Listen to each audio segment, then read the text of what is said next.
Bringing you everything under the Disney umbrella. Network 1901. Welcome to episode 4 of Disney Culture Club. This week we have Shannon with us. Yay! And we have the best of the box office. This week on YouTube, more Kingdom Hearts 3 screenshots, which they are looking amazing. Hasbro has 40th anniversary Star Wars figures, which is super cool to geek out about. We're going to have the 411 on 1901. We have a special community shout-out guest. We have Trent from the Disney DNA podcast joining us, and he's going to talk about Walt Disney World updates, Donald Glover and James Earl Jones being cast in Lion King, and our Oscar picks, which you get to play along with. All that and more on the Disney Culture Club. To all who have come to this happy place, welcome to the Disney Culture Club.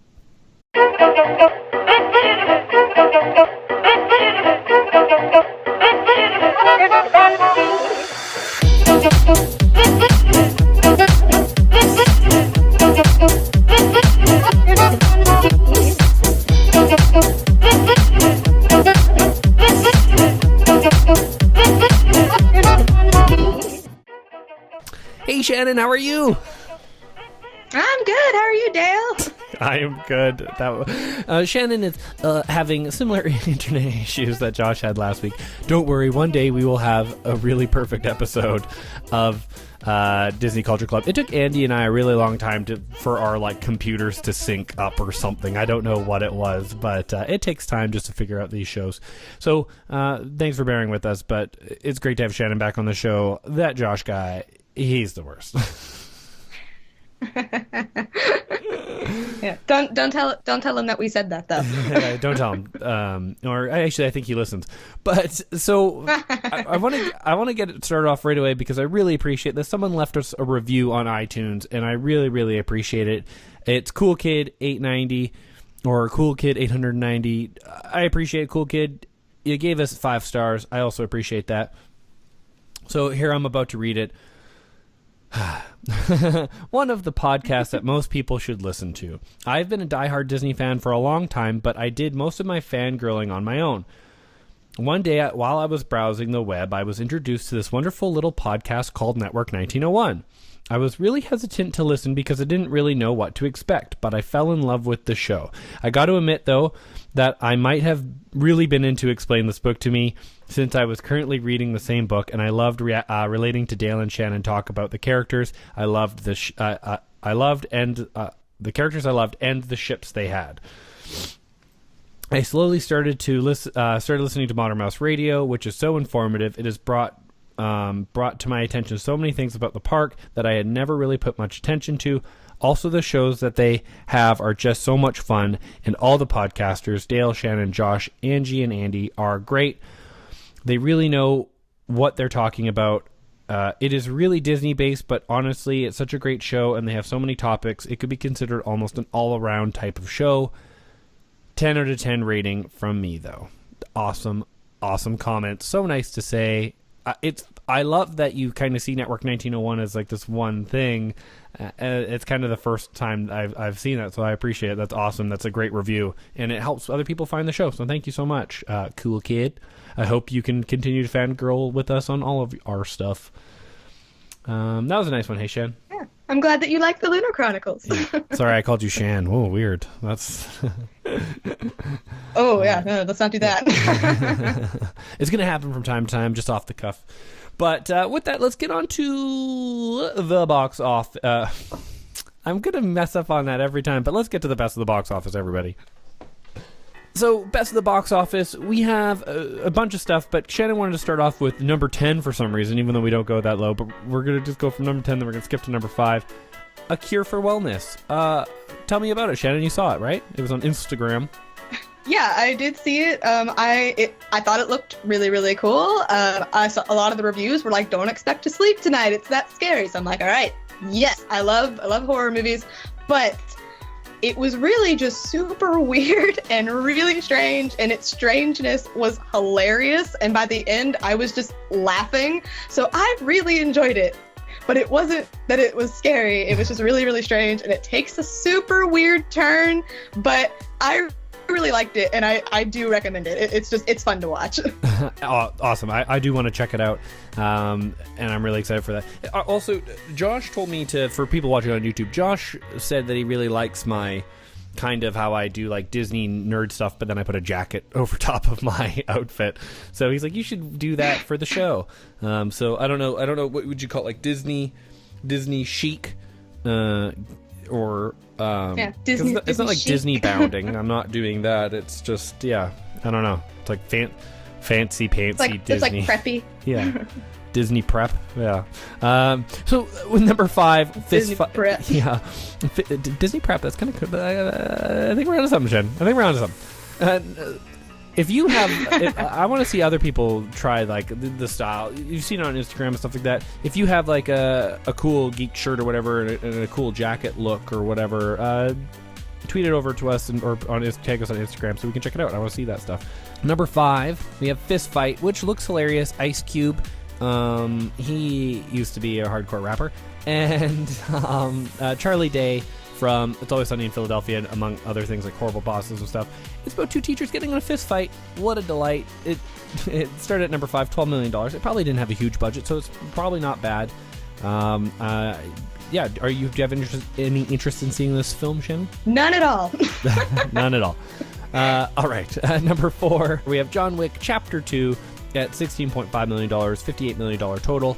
They're definitely happy with this. It's still going pretty strong, only 45% drop, so they must be really happy with that. We've got number 3, the movie that no one ever asked for, and I don't know why it was made, and obviously it only made $18 million, and it had a $150 million budget, but obviously no one was going to go see that movie. I don't know why they made it. Why did Matt Damon agree to it? Super weird. He must have owned something because of Bourne Identity or something. Like, there had to have been a favor that he had to do. Super weird. I don't get that movie. No desire to see that. Number 2, 50 Shades Darker, $20 million. Thank you, mothers out there, for keeping that going. It has $89 million total, $55 million total budget. They must be happy with that. They'll probably get the 3rd sequel. I think there's only 3 books. Like 50 Shades Blended, where they just are in a normal relationship and they can something like that. Dom sub each other. So, I don't know. I'm not even like against it. It just doesn't even really look very good. It's like, it's not about that. It's not about the subject matter. I don't care about that. It's just the films don't I don't know. I like him in The Fall. I'm watching The Fall on Netflix with Gillian Anderson, and he's a really cool serial killer. I mean, the thing about it is that like 50 Shades, like the first one, there's really nothing to it other than like how edgy it is. Yeah. And then in the second book, it's like, oh, look, we're going to try and have a plot this time, which is just kind of annoying. Yeah. And I think that's why a lot of people don't like this one, because it's just not the same. Yeah. So I don't know. Get your plot out of my sexiness. So number 1 is... Right, yeah, we don't need that plot in here. Yeah. Number 1 is a Lego Batman movie. $34 million. It's made $98 million total. It's made back all its money, which is good. It's going to have strong worldwide. The Lego's got to be happy about that. It's not like huge, but it's got strong numbers. It's doing well. It'll have a great aftermarket. It's created more Lego toys, all that stuff. So they're happy with that. It's really funny. If you're in just for a good, funny, lighthearted time, go check out Lego Batman movie. You'll have a good time. So that was the best of the box office. Tell us what your favorite movie was on whatever media you want to do it. I'm tired. I don't want to say it every single time I say something. So whatever you want to tell us what your favorite movie this weekend was, I'd like to know. With that, let's get on to This Week on YouTube. All right, let's do it. Let's get on to This Week on YouTube.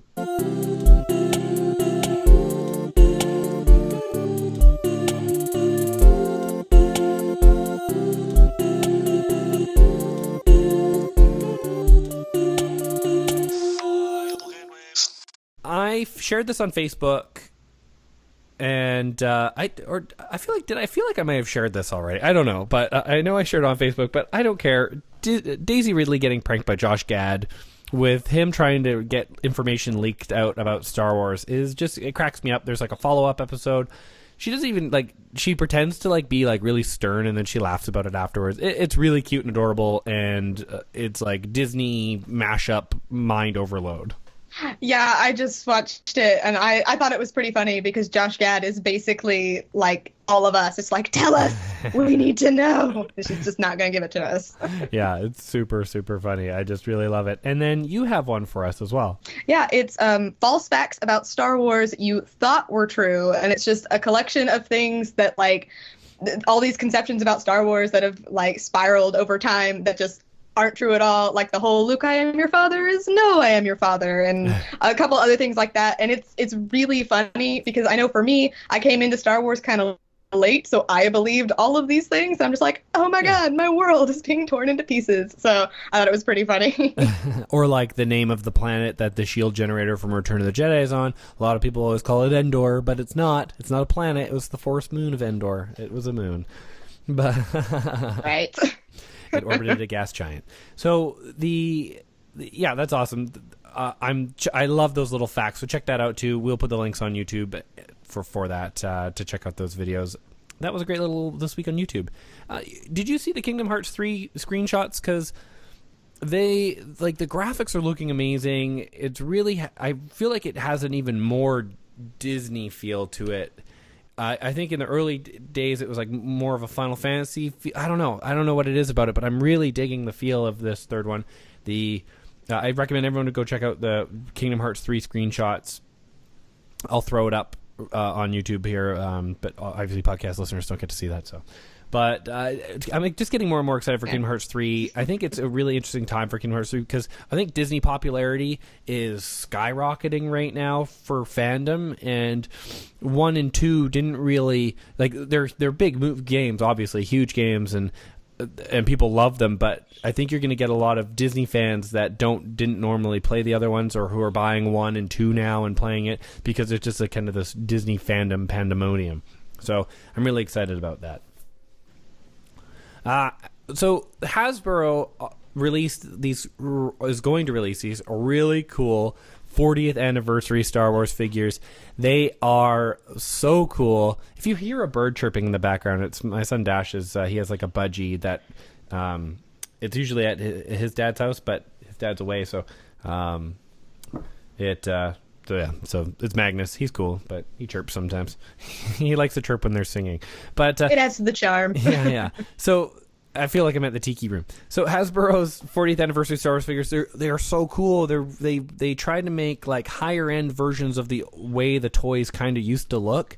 It's really, really cool. You should go check them out. I'll put the link up and stuff. But I kind of would prefer these ones to the Darth Vader ones. They do know, like, they even have Darth Vader has these red eyes, because when you look in the movie and stuff like that, his eyes are kind of red. They're not just black. And the toys used to show that, and now these versions of the toys show that with Darth Vader. So I don't know. It's kind of cool. I kind of like seeing the old. Of course, I bring up Magnus, and now Magnus is chirping even more. Keep it down, Magnus. You're gonna get in trouble. Our second guest of the day, Magnus the Bird. Yeah. But so the toys are awesome, and I recommend if you were a big fan of Star Wars toys, these are going to be the cool ones to get. They even come with the backsplash standees that they used to have, so that's really exciting. He was quiet most of the time. Now he's just chirping the whole time. I hadn't heard him at all until you mentioned it. Yeah. I think he hears his name. Okay, but. With that, let's get on to the 411 on 1901. This is an all Magnus edition here, everybody. So we have some amazing videos. Shannon has a theory about Mary Poppins being a Time Lord. Well, other people have the theory, but she's done the video. Mary Poppins as Time Lord. Great video, Shannon. What made you want to make that video?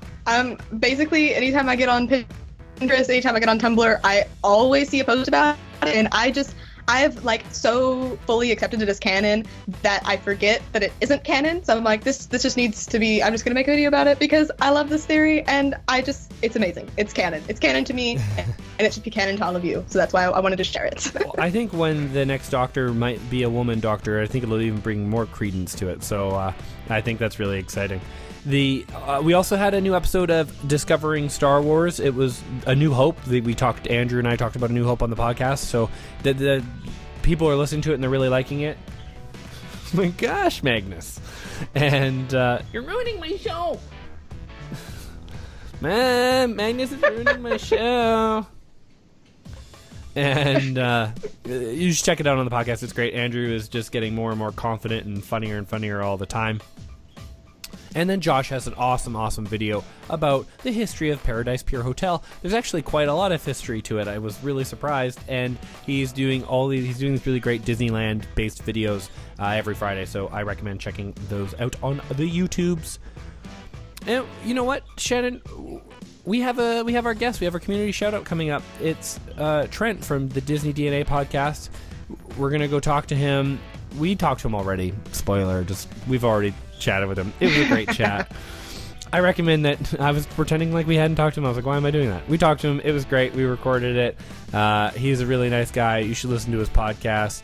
It's very family oriented in the sense of he actually brings his whole family onto the podcast from time to time. So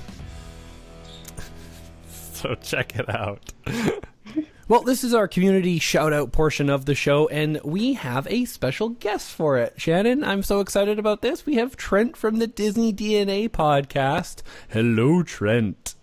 Hello, Dale and Shannon. I am happy to be here. Yeah, you have the Disney DNA podcast. You've been around for over a year and stuff, and you've got this really cool family atmosphere about your show. Can you tell us about your show? Sure.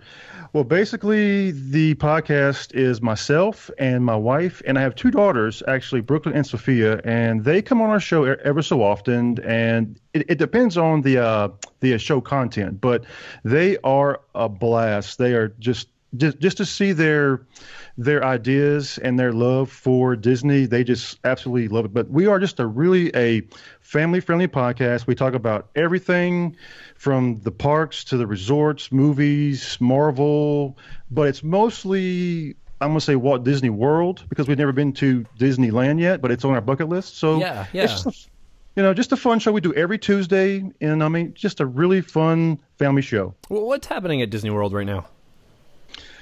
Oh, a lot of things have been going on. Basically, they got a couple of new things that kind of happened this week. I don't know if you want to really go into some really good news items, but I do. Okay, let's do that. The big one that has hit all over, I'm talking social media, and everybody is going they're talking about bringing in these Disney World gondola system to the parks.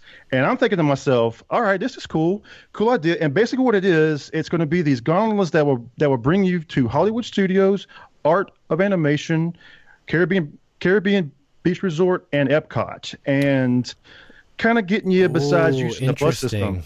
Interesting that they the system that they're doing, because one, you're going to have such increased transportation into Hollywood Studios with Toy Story Land and Star Wars Land, and that's going to be the number 2 visited park, and it probably could even surpass Magic Kingdom one day, especially in the early days of Star Wars Land. And then you've added Epcot on there, which is good because which it still gets lots of people go to Epcot, but that is going to be the one that people start to skip as you have Avatar open up, as you have Star Wars Land open up. If you have to skip one, Epcot is the easiest one to skip, in my opinion. Sure, you have the Frozen ride, that's great. It just it just is very lacking. Well, for us, Epcot is not my favorite park either, but try telling my wife that's her favorite because she loves the countries. Yeah. She absolutely loves going to all of them, experiencing all the food, and shopping. She loves shopping in Mexico, and that's just one of her favorite things. And of course, riding the 3 Caballeros, which is, it's just a staple of that pavilion. It's so fun. The thing is, though, is being a Canadian and there being a Canadian pavilion there, I can only surmise that the other countries are treated like Canada is treated, and basically Canada is just what gift shops are like in Canada. So you're not really right. When you go to the area Canada, that's Canada. It's gift shops. That's all of our gift shops are like that. If you come to Vancouver, you would be like, oh, this is I'm in Epcot.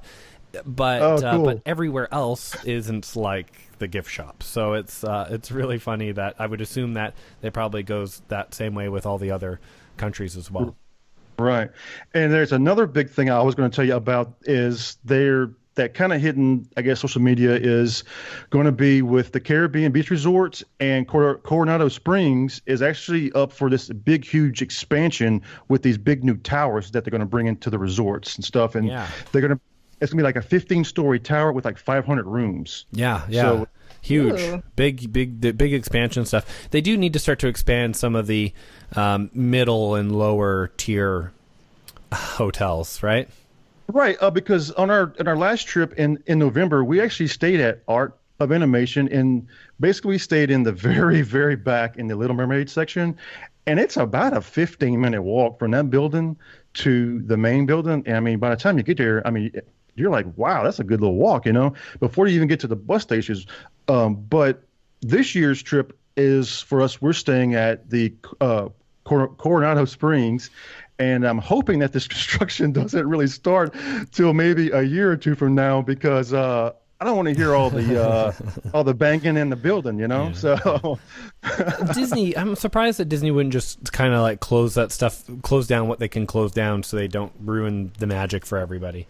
Right. But who knows? Maybe they'll relocate you to the Grand Floridian. Hey, I'll take that anytime. Yeah. And I got one more news item. Yeah. Sounds like a fair trade. One more. And this one's really small, is if you're following the World of Pandora, they have this new website now that you can go to, and they're uploading these videos now. It's like the worldofpandora.com, and you go check it out, and they're uploading these little like 15-second videos that actually kind of give you a tease of what's coming when they open up here really soon. Yeah. Well, cool. And sorry, what website was that to check that out at? I think it's the World of Avatar? I have to check this out. It's like worldofavatar.com. I have to look this up. I'm not really sure. Yeah, sure. I'm not really sure. Sure. But they just released it recently. It's a brand new site, but they're uploading videos and pictures to kind of get you really amped up for the new land that's over there in Animal Kingdom. Oh, yeah, no, it's gonna be really cool. It's gonna be really immersive. I think the bioluminescent floors and stuff like that, that keeps me interested. Right. If I'm going to Disney World, that's probably my first stop. Right now, because why not? Like, of course, I want to go see the new place, and I don't really care about Avatar so much, but like the movie story-wise was just Dances with Wolves, and I love it. Just Fern Gully. It literally is. Like, I was sitting when I was watching the movie, I remember, and I was like, this is the part where they're gonna learn how to ride horses and shoot bow and arrows and fall in love. And then the scene started happening, and I was like, what? I was kidding. I didn't think you were going to go full Dances with Wolves. Watch Dances with Wolves again, and it is exactly the same movie. Right. And that's really about all I have for news, because this week was just kind of, just not very mind blown that much, just a little bit. But the big thing was the gondola thing coming. That they've actually released that, and they've hopefully see what happens with that soon. So I'm just kind of follow that. Yeah, there's lots of little things coming out, but with the Oscars coming up and stuff, I think some news has taken a back seat. There's some Mission Breakout stuff in Disneyland, and the idea that there's going to be holographic like ships and stuff like that outside when you drop and things and cool stuff like that. But yeah, it's Oscar season. Everyone just waits around for the Oscars to happen. It's really weird. Like, even the box office, I'm looking at our box office, and it was just like, meh. You're right. It's a weird time. Actually, I want to know your opinion on this. So back, I don't know what episode of the D-Cast it was, but Andy and I were talking about how weird it was to do a live action Lion King, and that all the voice cast was alive, so why wouldn't they just recast James Earl Jones as Mufasa? Well, lo and behold, they have recast James Earl Jones as Mufasa, and they basically they did, like, and I think it was a great choice. And I had said one of the biggest reasons why Childish Gambino or Donald Glover wanted to get on Star Wars, one, to be in Star Wars, but you're a part of the Disney fold. And right away, what happens? He gets handed the Simba role, which is perfect for him. He's going to be a great Simba. But it's just so funny that how that stuff happens, how now you just come part of the Disney family. What do you think about the casting for Lion King? I absolutely love it. I mean, I I have no problem with it. I'm just the thing that bothers me the most is it's the social media aspect things. Everybody's they're always saying bad things about all these live action movies, and I actually love them. My wife and my daughters, they love them. Can't wait to see Beauty and the Beast here soon. But I'm looking forward to this. Yeah. I mean, great cast. I mean, and this is also with Jon Favreau as well. Yeah. So I mean, great job with Jungle Book. So my only problem, I'm totally fine with the live action stuff. It doesn't bother me at all. I liked Maleficent. I've liked every one that I've seen. What bothers me about them though is that their focus is so heavily on the remakes and not on original content that we lose out on things like Tron 3 and a new type of movie that we don't even know, maybe a little more focus on Tomorrowland and figuring out that script in the third act and trying to smooth that out a little bit. Because Tomorrowland is a totally fine movie for the first 2/3. It's really good. I really enjoyed it. And then the kind of, the over exposition and it's like, I understood how the ball thing worked. Like, you didn't have to tell me every detail about it. That's my only thing with the live actions. I do think it means they don't focus on anything else. I mean, you just talked about having Tron 3. I mean, we might see that another 30 years from now, kind of like between 1 and 2. So I don't know. I would love to see it. I mean, I'm a big Korra fan. It's a great movie, but apparently the numbers just weren't there. Well, that's the thing, is that they were there. Like their concern for Tron 3 was the success of Tomorrowland, which is so silly. And Tron is in Disney Infinity, and it had the branding and everything. It just didn't make sense. But so that's my one concern. But let's move on. I want to do our Oscar picks. I want to just do some of my favorite categories, and the three of us will just I'll go through them, and then we'll just say who we're picking for best whatever. So what I'll do is I'll go through the list of what the category is, what movies are there, and you guys can pick which ones you think will win. Okay. The only thing I want to, though, is so what we're going to do is sorry, I'm just trying to bring it up here. What I want is all of the listeners and stuff. I want you to play along with us. So you can tweet at us at DCC_1901 or comment on YouTube and tell us your list, what your picks are in the same categories that we're doing. That would be awesome. Or go on Facebook at Network 1901 and put it there. And then we'll read out the whoever wins, whoever gets the most correct before, I'll say if you submit before Saturday, then we'll read out your picks and give you huge praise on the show. So let's not start with Best Picture, because that's what everyone wants to know the most. Yeah. Why not? Go backwards. Yeah, that's right. So I think I started with, let's start with Best Animated Short Film. So the options here are Pear, Cider, and Cigarettes, Pearl, Piper, Blind, Vaisha, and Borrowed Time. We shared Borrowed Time, and it was a couple of guys, I think, from Pixar who did Borrowed Time. But anyways, so Trent, what's your choice? My choice is going to be Piper. I absolutely love this short. It was just so cute, and I just enjoyed watching Piper struggle to get those seeds off the beach, and my family just absolutely loved it. So I'm going to say Piper. Yeah. Shannon? Yeah, I'm going with Piper as well, because the animation just completely knocked it out of the park. It was gorgeous, and it was amazing. So it deserves to win. Yeah. Yes. Piper for me as well on that one. Again, animation just blew my mind hole. Big time. Yeah. So next we'll get on to Best Visual Effects. We have Rogue One, A Star Wars Story, Deepwater Horizon, Doctor Strange, The Jungle Book, and Kubo and the Two Strings. Trent? Oh, to me, no-brainer. I'm actually wearing it right now, kind of. Star Wars, Rogue One, Star Wars. Got to. Loved it. Can't wait for more. Can't wait for episode I am just a big Star Wars nerd since the early 80s, and I loved it. Just a great movie, visually stunning, and it was great to see Vader. Yeah. Loved it. Yeah. Shannon? Yeah, I think we're vibing, Trent, because I also picked Rogue One because I thought it looked phenomenal. The effects were great. So, yeah, I picked Rogue One. So. Perfect.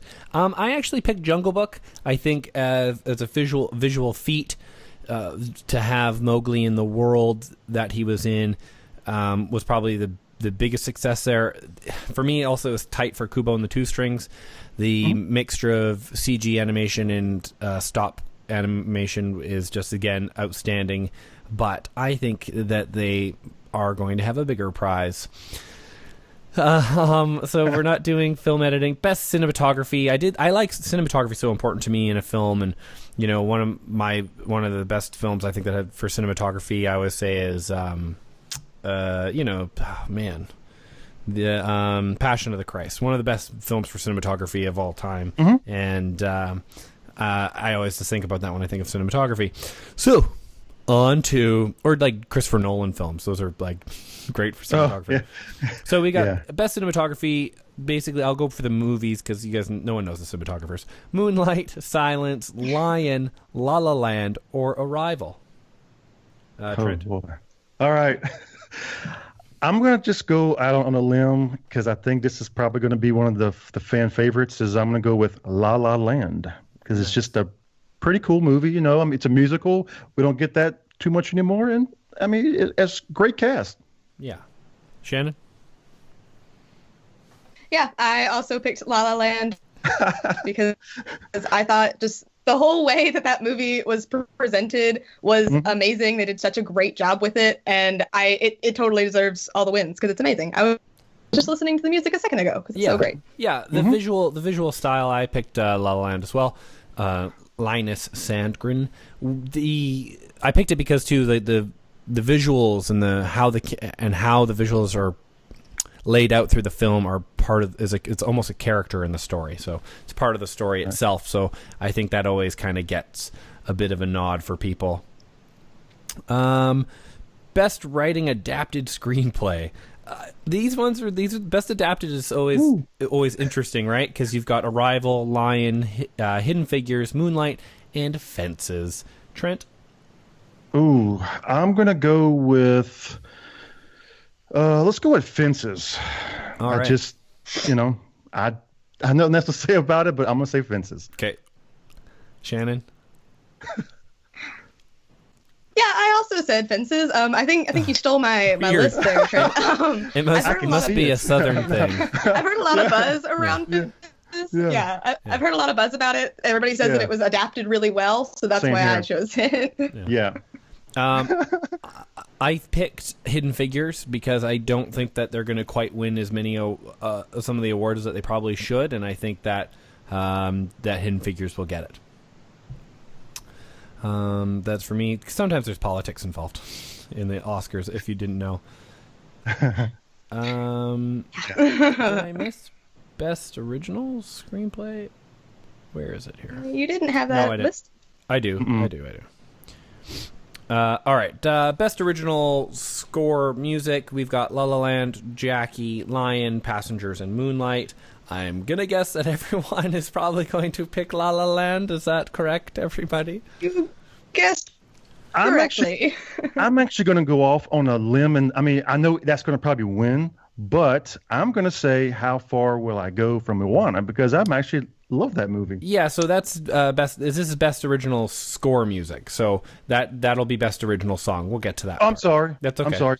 Score. Yeah. La La Land. Sorry about that. Yep. La La Land will be the winner on that one for me. Yeah. So Best Original Song. Anything else would be blasphemy. Yeah. Have Best Original Song. We have City of Stars, The Empty Chair, Audition, How Far I'll Go, and Can't Stop the Feeling, which was a summer smash hit song. So that's always tough for people to go up against.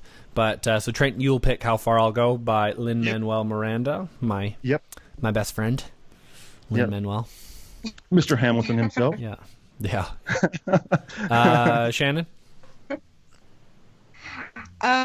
I actually picked Audition from La La Land, while City of Stars is my favorite song from La La Land, just because I like almost burst into tears every time I hear it. It's so good. I love How Far I'll Go, but La La Land is just too good. It's just too good. I think the Academy won't choose Can't Stop the Feeling because it was too popular, and that's not what they do.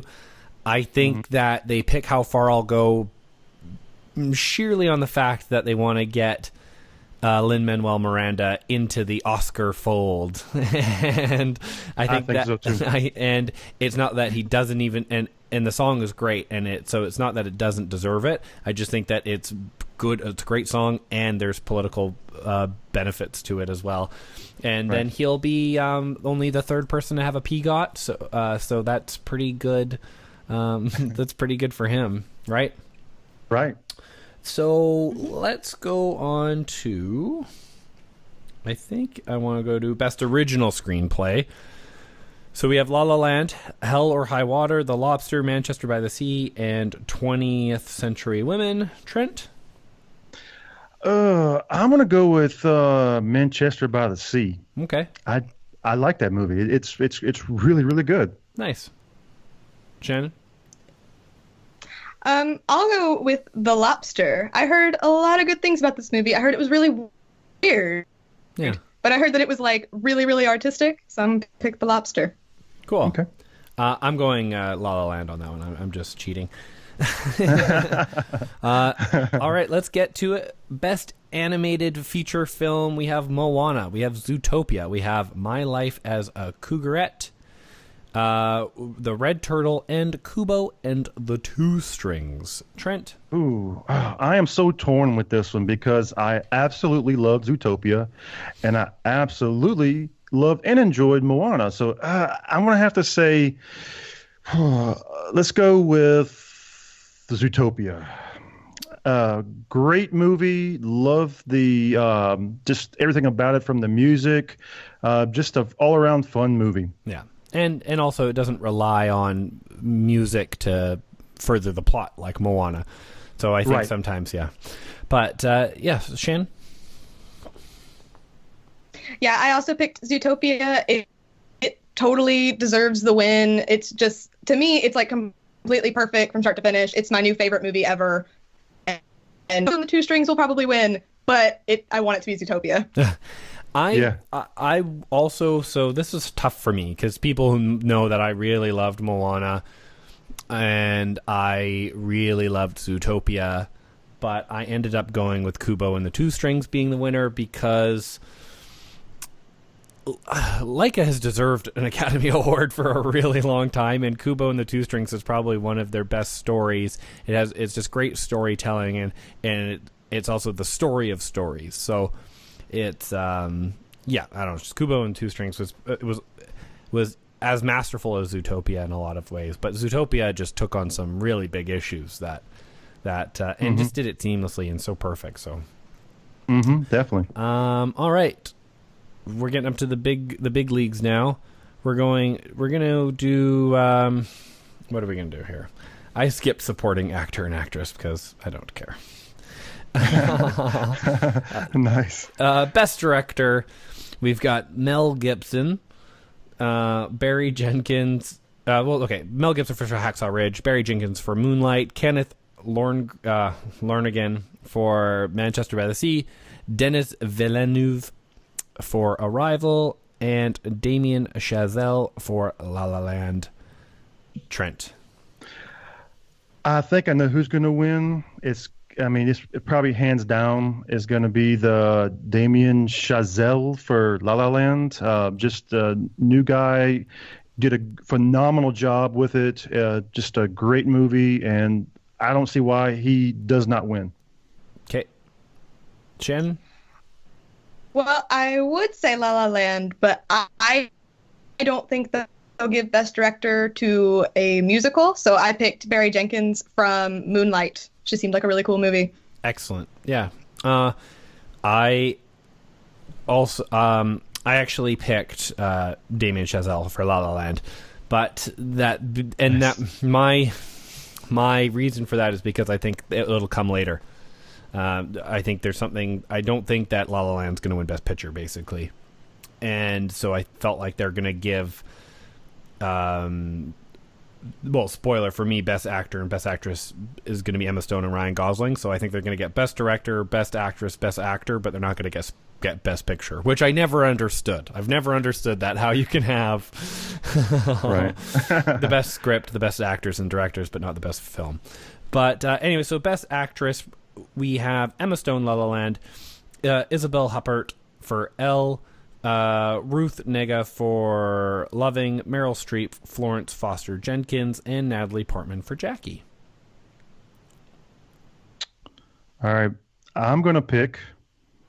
Let's go with Emma Stone. I love her work, even though I was kind of close to picking Natalie Portman because she makes a great Jackie.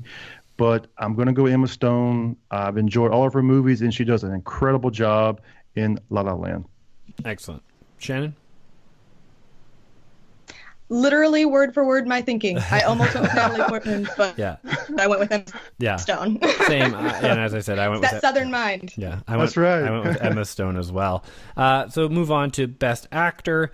We have Andrew Garfield, Hacksaw Ridge, Ryan Gosling, La La Land, Denzel Washington, Fences, Casey Affleck, Manchester by the Sea, and Viggo Mortensen, Captain Fantastic. Okay. For me, this one's a toss-up, but I would have gone with Emma Stone's ex-boyfriend, Andrew Garfield, but I'm going to go with Ryan Gosling because I think he does an incredible job in La La Land, and I think he's hands-down winner, even though if you could see the tallies, I think Andrew Garfield might give him a run for his money, but I don't know. I mean, I enjoyed both those movies, but I think it's going to be Ryan Gosling. Yeah. Shannon? Yeah, so I actually went back and forth between Ryan Gosling and Andrew Garfield, but I actually landed on Andrew Garfield because I heard that his performance was just really, really well done in Hacksaw Ridge. So I have a feeling it might be him. It's going to beat him out. For me, I went Ryan Gosling because the singing and dancing they did was performed on stage, and so it wasn't like a background track. Like they were singing through the regular, performance boom mics and things like that. And so I think to perform on the day is always going to be rewarded by other actors and stuff like that. Right. All right, so Best Picture. We've got La La Land, Arrival, Lion, Hell or High Water, or Hidden Figures, or Moonlight, or Hacksaw Ridge, or Manchester by the Sea, or Fences. Oh, wow. Well, I think everybody thinks it's going to be La La Land, and I think it's true, too, even though I was close to picking Manchester by the Sea because it's such a good movie, too, and I don't know, it's just, I think there's just so many nods for La La Land that I think that's going to be your winner.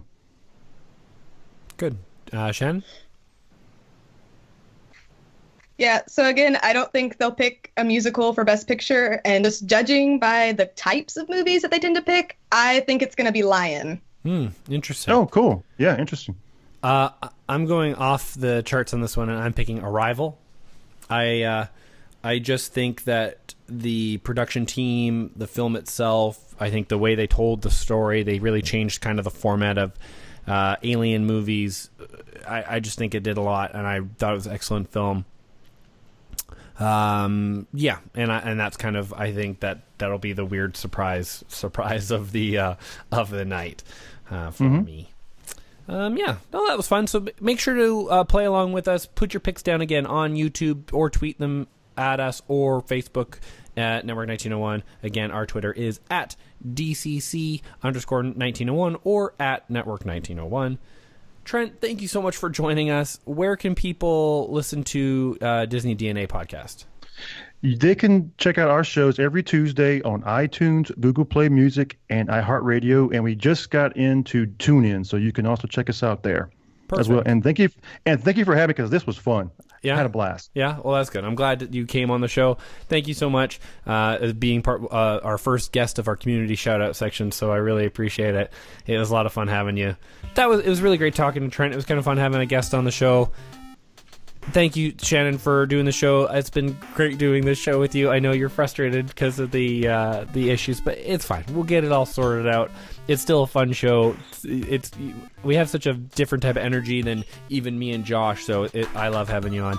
And make sure to go check out Trent, everybody. Please leave a review. You get a shout out on the show. It's huge for our show. It does us great service.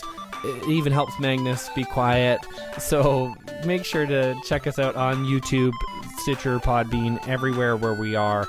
We offer so much. Network1901.com is your hub for that. Shannon, thank you so much for co-hosting the show again with me. Always a pleasure, Dale. And with that, this has been episode 4 of the Disney Culture Club, and I will see you in a galaxy far, far away. Bye, double hand wave. Bye. Well, now I gotta do it again. No, I'm just kidding. Yeah, trying not to be frustrated. It's fine. It's fine.